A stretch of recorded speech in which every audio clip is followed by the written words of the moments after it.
अस्सलामु अलैकुम वरहमतुल्लाहि वबरकातुहू। दूसरा सिपारा कुल सूरह बकरा है और आयत नंबर 230 से। आज की आयतों का अहम टॉपिक है हलाला।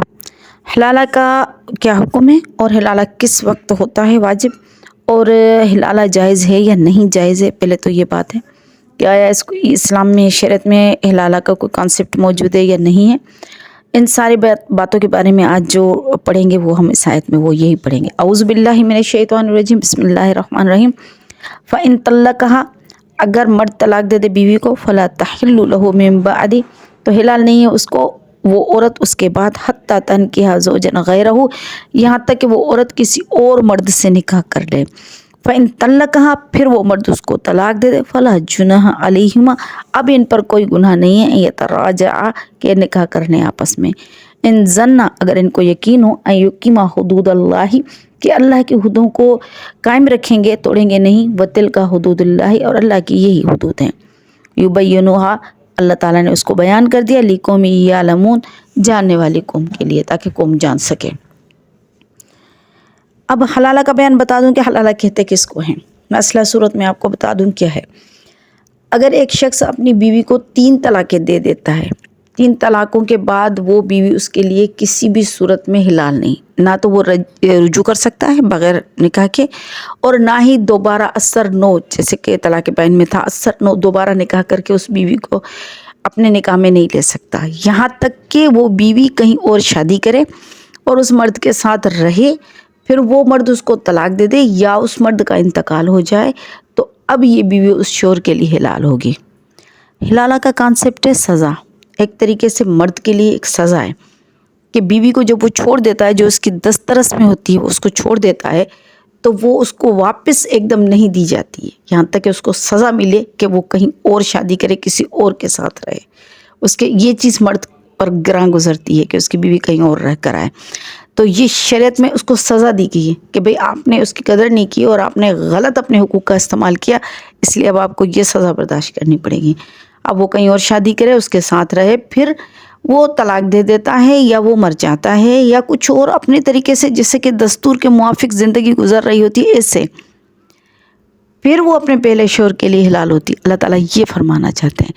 हमारे पास जो ये कॉन्सेप्ट एक दिया गया है, हलाला का एक दिया गया है कि भाई अगर किसी शोर ने 3 तलाक़ें दे दी, अव्वल तो वो मानेगा ही नहीं कि मैंने 3 तलाक़ें दे दी हैं। उसके लिए इतनी तावीलें पेश करेगा कि मैं गुस्से में था, मैं नशे में था, मुझे समझ में नहीं आ रहा था, मुझे बहुत पता नहीं क्या हो गया था, मेरे साथ नफसियाती मसले थे। इतने झूठे बहाने घड़ कर बताएगा पहले तो, फिर वो कहेगा मैंने 3 तलाक़ें तो दी नहीं है। अगर गवाह भी कायम हो गए कि 3 तलाक़ें, फिर कहेगा अब मैं क्या करूँ, अब मुझे कोई रास्ता निकाल कर दो, अब मुझे चाहिए बीवी यही। भाई जब तुम इतनी ही दीवानगी थी तो कम से कम इतना तो सोच लेते कि अल्लाह की हुदूद को तो नहीं फलांगना ना। अल्लाह ने हुदूद कायम कर दी, उन हुदूद को नहीं छेड़ना आप लोगों ने। खैर, अब ये कहते हैं जो हमारे पास एक कॉन्सेप्ट है, एक मुआशरा बना हुआ है हमारा, वो ये है कि अगर 3 तलाक़ें हो गई और शोहर भी चाहता है कि वापस अपनी बीवी को निकाह में लूँ और बीवी भी चाहती है कि मैं इसी के पास जाऊँ, फिर वो क्या करते हैं, एक रात के लिए निकाह करते हैं, दूसरी जगह निकाह करते हैं। वो बीवी उस शोहर के साथ रहती है, उसके बाद दूसरे दिन सुबह होते ही उसको तलाक दे देता है शोहर, और फिर वो इद्दत गुजार कर फिर पहले शोहर के लिए हिलाल हो जाती है। ये कतन इस्लाम में हराम है। ऐसा हिलाला का कोई कॉन्सेप्ट मौजूद नहीं है, ना हदीस में ना कुरान में।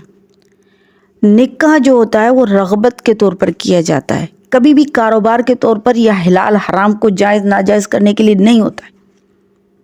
यानी ये तो आप लोगों ने इसलिए निकाह किया है क्योंकि मकसद ये है कि पहले शोहर पर हिलाल हो जाए। मकसद यानी अपने मकसद के लिए दीन को इस्तेमाल किया है। ये कतन हराम है। सारे जितने भी हमारे उलमा हजरात हैं इस पर मुत्तफ़िक हैं, और हलाला को किसी सूरत में जायज़ नहीं देते। हलाला ये है ही नहीं कि जानबूझकर एक रात के लिए निकाह किया जाए।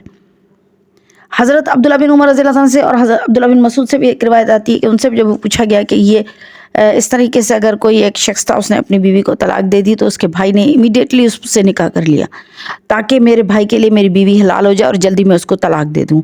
जब ये मसला उनसे पूछा गया तो उन्होंने कहा था हम तो आप सल्लल्लाहु अलैहि वसल्लम के ज़माने में इस चीज़ को ज़िना शुमार किया करते थे, ये तो निकाह है ही नहीं। निकाह ऐसा थोड़ी होता है, निकाह रग़बत होता है, निकाह तो शौक़ से किया जाता है। अल्लाह ताला ने फरमाया निकाह करो उनसे जो तुम्हें पसंद हो, निकाह करो तुम उनसे जो तुम्हें अच्छी लग रही हो। निकाह तुम उनसे करो निभाने के लिए। निकाह के वक्त ये मुद्दत थोड़ी लिखवाई जाती है कि इतना टाइम या इतना एक रात के लिए होगा, ये तो फिर मुद्दा हो गया। मुद्दा तो वैसे ही हराम है। जंग खैबर में इसको हराम किया गया था मुद्दा को। टाइम पीरियड का निकाह है ही नहीं कि भाई एक रात के लिए निकाह है ताकि ये अपने पहले शौहर के लिए हिलाल हो जाए। ये बिल्कुल नाजायज़ और हराम है। फिर सिर्फ निकाह का पढ़ देने से पहले शौहर पर बीवी हिलाल नहीं होती है, बल्कि उसके लिए ज़रूरी है कि वो अपने दूसरे शौहर से भी जिस्मानी ताल्लुक़ कायम करें, उसके साथ ज़िंदगी गुजारे। फिर वो अपनी मर्ज़ी से, अगर उनकी नहीं बन पा रही है, किसी बात पर अनबन हो गई है, शौहर ने तलाक दे दी या फिर शौहर मर जाता है, दोनों सूरतों में अब बीवी आज़ाद है, पहले शौहर के निकाह में आ सकती है। पहला शौहर उसको दोबारा निकाह में ले सकता है। ये है हलाला। और हमारे पास जो कॉन्सेप्ट है वो बिल्कुल गलत, नाजायज़ और हराम है। इसलिए सोच समझ कर फैसला किया करें। हमारे ये होता है कि आमतौर पर किसी भी मसले में आप फतवा लेने जाएंगे तो आपको हर तरह का फतवा मिलेगा। यकीन कीजिए, ये बनी इसराइल का तरीका है। नबी करीम सल्लल्लाहु अलैहि वसल्लम ने फरमाया कि हर बात जो बनी इसराइल में थी वो मेरी उम्मत में आएगी। अगर बनी इसराइल के किसी आदमी ने सांप के बिल में हाथ डाला होगा तो मेरा उम्मती भी ये काम करेगा। तो वही बात है, सारे बनी इसराइल की आदतें आ गई हैं, वो सारा तरीका आ गया। जैसे आपने यहाँ बैंक से लोन लिया जाता है तो ये भी कहा जाता है कि हमारे पास फतवा है, ये ब्याज वो जो होता है अपने यहाँ सूद, वो नहीं है, सूद नहीं है हमारे पास, ये आप इसको सूद शुमार ना करो। ये हमारे पास फतवे मौजूद है, फ़लाँ मौलवी के, फ़लाँ मौलवी के, फ़लाँ मौलवी के। मैं तो कहती हूँ सबसे बड़ा मुफ्ती तो हमारे सीने में, हमारा दिल नहीं गवाही दे रहा तो हम कैसे ये काम करें? ये तो काम ही जायज़ नहीं हुआ। ऐसा कैसा काम हो गया जिसमें अल्लाह से जंग करनी पड़े? तो ये भी वो काम हुआ। हलाला भी यही काम है। जब अल्लाह ताला ने ये नहीं कहा, अल्लाह के रसूल ने ये नहीं कहा। आप सल्लल्लाहु अलैहि वसल्लम के ज़माने में एक वाक़या पेश आया। एक औरत का निकाह तलाक हो गई, उसने निकाह किया दूसरे शख्स से। फिर वो खुद आप सल्लल्लाहु अलैहि वसल्लम के पास है कि नहीं या रसूल अल्लाह, मेरा जिससे निकाह हुआ है वो तो किसी काम का नहीं है बंदा, अब मैं क्या करूँ? अपने पहले शौहर के पास चली जाऊँ? आप मुझे इजाज़त दे दें कि मैं अपने पहले शौहर के पास चली जाऊँ। आप सल्लल्लाहु अलैहि वसल्लम ने फरमाया कि अगर कोई जिस्मानी ताल्लुक़ कायम नहीं हुआ है पहले दूसरे शौहर से तो तुम पहले शौहर के लिए हिलाल ही नहीं हो। हालांकि वो उसके पास उज़र था, एक उज़र की वजह से वो तलाक दे सकता था, लेकिन वो तलाक तो थी, लेकिन वो जो असल चीज़ थी कि भाई उनकी आपस में ताल्लुक़ भी कायम हो, तो वो ताल्लुक़ कायम ना होने की वजह से हलाला हुआ ही नहीं। आप सल्लल्लाहु अलैहि वसल्लम फरमाया तलाक ले लो तुम, भले दूसरे मर्दों के लिए हिलाल हो, लेकिन उस पहले मर्द के लिए अभी तक तुम हिलाल नहीं हो। दोबारा दूसरी जगह जाकर निकाह करो, फिर वहाँ रहो, फिर वहाँ देखें क्या होता है कि शोर छोड़ता है या मर जाता है या तुम्हें सही नहीं लग रहा, तुम खुद तलाक लेना चाह रही हो, खुला लेना चाह रही हो, तो फिर ये सारे रास्ते खुलते हैं बाद में हलाला के।